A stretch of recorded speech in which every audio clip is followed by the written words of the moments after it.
नमस्कार, मैं हूं अनुष्का और आप देख रहे हैं नेशनल न्यूज लाइव। आइए आपको दिखाते हैं आज दिन भर की सभी छोटी बड़ी खबरें फटाफट अंदाज में। पश्चिम के शोणितपुर जिले के अंतर्गत शिंगेरी पुलिस चौकी क्षेत्र में एक बार फिर बलात्कार के आरोप को लेकर इलाके में सनसनी फैल गई है। प्राप्त शिकायत के अनुसार अजारुल इस्लाम नामक एक विवाहित व्यक्ति पर एक हिंदू युवती को पैसे का लालच देकर बार बार बलात्कार करने का आरोप लगाया गया है। घटना सामने आने के बाद स्थानीय लोगों ने कथित आरोपी व्यक्ति को पकड़कर शिंगेरी पुलिस के हवाले कर दिया। इसके बाद शिंगेरी पुलिस ने व्यक्ति को हिरासत में लेकर मामले की जांच शुरू कर दी। पुलिस जांच के बाद ही घटना की वास्तविकता तथा आगे की कानूनी कार्यवाही के संबंध में अधिक जानकारी सामने आएगी। फिलहाल शिंगेरी पुलिस चौकी के प्रभारी अधिकारी चमन स्वर्गियारी के नेतृत्व में मामले की जांच शुरू कर दी गई है। जय श्रीराम।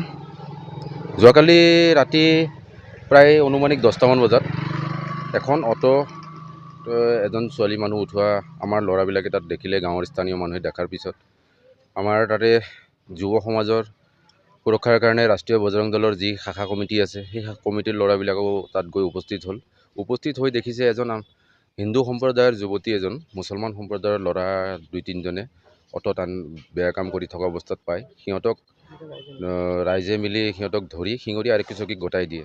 কিন্তু আমি ইয়াতে খুব উজাৰিছোঁ যে আমি বাৰে বাৰে এই কথাৰ বিৰোধ কৰি থকাৰ পিছতো, হুংকাৰ দি থকাৰ পিছতো এনেধৰণৰ কাৰ্য দিনক দিনে হৈয়ে আছে। আমাৰ হিন্দু ছোৱালী বোৱাৰীৰ ওপৰত এই যি জেহাদী মানসিকতা, যি বাংলাদেশী জেহাদী মানসিকতাৰে আমাৰ ছোৱালী বোৱাৰীখিনিক যেনেকৈ নষ্ট কৰাৰ সিহঁতৰ যি পৰিকল্পনা, সেইটো যেন কমা নাই, সেইটো যেন দিনক দিনে বাঢ়ি গৈ আছে। ইয়াৰ কাৰণে আমি পুনৰবাৰ খুব উজাৰিছোঁ আৰু তেওঁলোকক এইবোৰ কামৰ পৰা বিৰত থাকিবলৈ অনুৰোধ জনাইছোঁ। কাৰণ আমি মুখেদি কৈ আছোঁ, কোনোবা দিনাখন আমাৰ হিন্দু মুছলমানৰ মাজত যাতে এই যি ভাতৃত্ববোধ সম্পৰ্কৰে আমি চলি আছোঁ, এই সম্পৰ্কটো যাতে বিনিষ্ট নহওক, তাৰ কাৰণে আমি শান্তিপূৰ্ণভাৱে সদায় কৈ আহিছোঁ। কিন্তু এনেকৈ যদি হৈ থাকে, অনাগত দিনত পৰিস্থিতি ভয়ংকৰ হ'ব। যিহেতু আমি হিন্দু মুছলিম সকলোৱে মিলিজুলি চলি আছোঁ শিঙৰিত, এই মিলা প্ৰীতিটো অটুট নাথাকিব যদি এনেধৰণৰ কাৰ্য হৈ থাকে।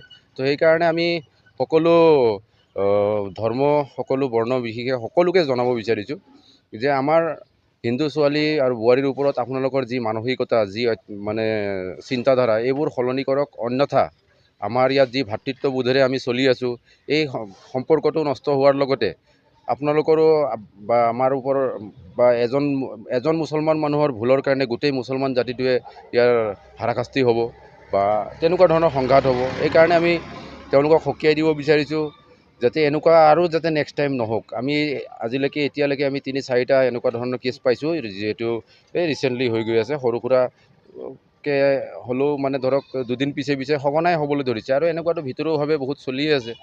তো এইকাৰণে ভিতৰুৱাভাৱে যিবিলাক চলি আছে, যিবিলাকে এনেকুৱা দুৰ্নীতি কামত যুক্ত হৈ আছে, সিহঁতে যাতে অনাগত দিনত এইবোৰ কাম নকৰে, অন্যথা পৰিস্থিতি বহুত বেয়া পৰ্যায়লৈ যাব। মানে আমি ধৈৰ্যৰ এটা সীমা থাকে, আমিও সেই ধৈৰ্যতে আছোঁ যাতে আমাৰ এই ভাতৃত্বৰ বান্ধোনটো যাতে সদায় এনেকেই থাকক। কিন্তু এই যে আমাক আপোনালোকে উচতাই আছে, কোনোবা দিনাখন আমাৰ ল'ৰাই যদি কিবা কাৰণত কাৰোবাৰ ঘৰ দুৱাৰ ভাঙাৰ পৰা মানুহ যেতিয়া মাৰা পিটা কৰিব, তেনেকুৱা এটা হ'লে এটা বেয়া এটা পৰিস্থিতিৰ সৃষ্টি হয়। ভৱিষ্যতে যাতে তেনেকুৱা নহওক, বাছ মই ইমানখিনিয়ে ক'ব বিচাৰোঁ। জয় শ্ৰীৰাম।